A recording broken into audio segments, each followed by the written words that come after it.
the opponent he most feared, Larry would tab Dennis Johnson as the best he's ever played with. DJ could always take his game to another level. No matter how the opposing team is playing, he could take it to that next level. A lot of players can't do that. A lot of players sort of max out. DJ always seems to take it to another level. Like I said, when DJ started driving to the hole, he played a different game. He never missed free throws. You know, you hardly ever see him miss free throws at the end of the game. And get the ball in the people's hands that were getting the job done. Very intelligent. Dennis Johnson. Now, if you heard of that name, then you were probably thinking about the starting point guard for the 80s Boston Celtics, led by Larry Bird, Kevin McHale, and Robert Parrish. And if you were thinking that, you would be correct.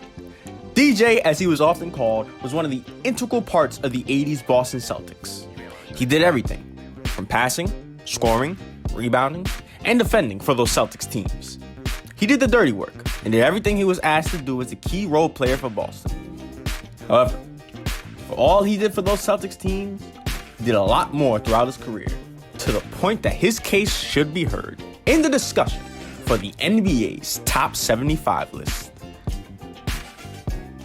As another underrated player added to our list, Dennis Johnson has been constantly overlooked.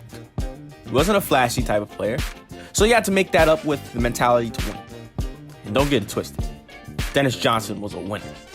Drafted by the Seattle Supersonics in 1976, the 6'4" guard already showed signs of what he could do, even while not getting as much playing time.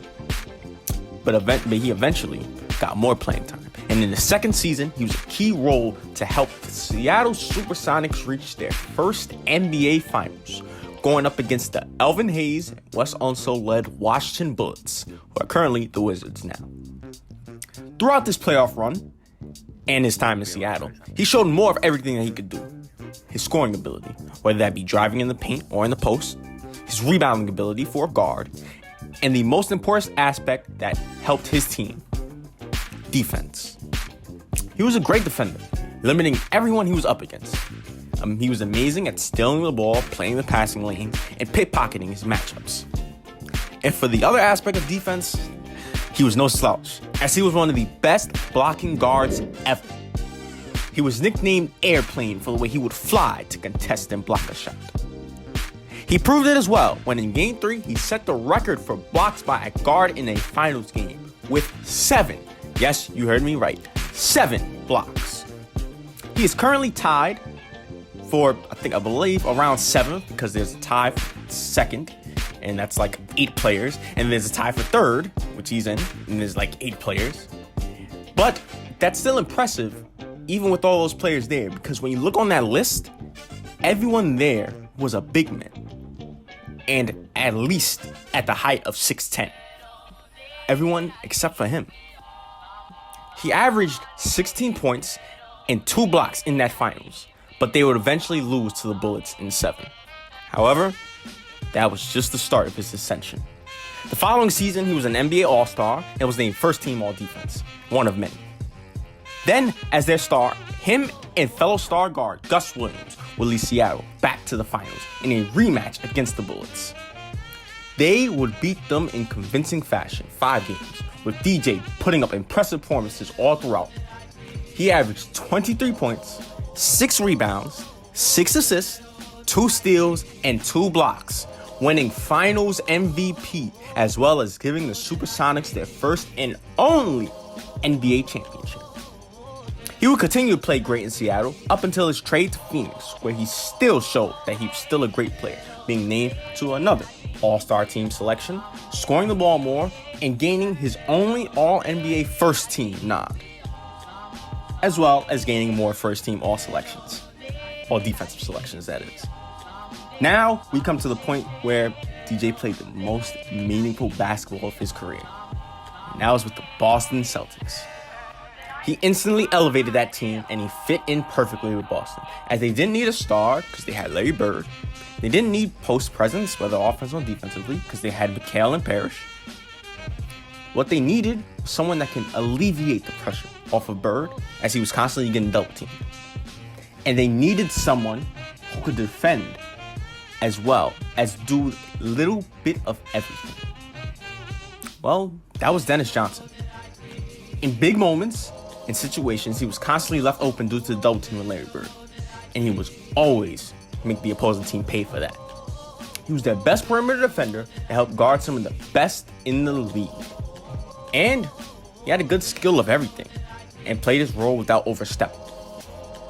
When he got to Boston, he immediately helped them go to 4 straight NBA Finals and won 2 championships, including one the first year he got there. I should tell you how much he helped those teams. But the reason why I believe DJ was not selected for the NBA 75 was for a simple reason. He's overlooked. Not a lot of people appreciated him enough, even the Hall of Fame itself. He retired in 1990 and didn't get inducted until 2010. Overlooked throughout his whole basketball career. Part of that is also because he wasn't flashy. He wasn't that vocal. He didn't stand out as much compared to others. However, that doesn't matter when you have done the things that he's done. He's a 6-time All-Defensive First Team and 3-time Second Team. He's a 5-time All-Star, 2-time All-NBA, and a reliable player in big moments. How reliable? Well, besides the fact that he's a Finals MVP, he improved his basketball play every time he was in the playoffs. He has a higher points per game average in the playoffs than in the regular season by 3 points. He scored 20 points 20 times in 37 games played in the NBA Finals. Well, what I'm basically saying is that Dennis was clutch. He was clutch on offense that hit big shots, and even if he wasn't the best shooter, he would hit that shot when you needed it the most. And if the 7 blocks in the NBA Finals wasn't enough, DJ was obviously clutch on the defensive side of the ball as well. In those legendary games, in the legendary rivalry between the Boston Celtics and the Los Angeles Lakers in the 80s, DJ would constantly be put up against the great Magic Johnson. And he did a really good job when guarding Magic, limiting his point total. If all that isn't enough to convince you, then take it from one of the greatest players to play the game, Larry Bird.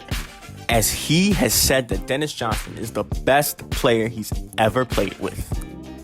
Best basketball player I've ever played with. It's the biggest thrill I've ever had playing with the individual, and I'm very proud to be a team member of DJ's because he's made me a great basketball player. All in all, DJ should have a hat thrown in the conversation. He's one of the best defensive guards of his time and of all time.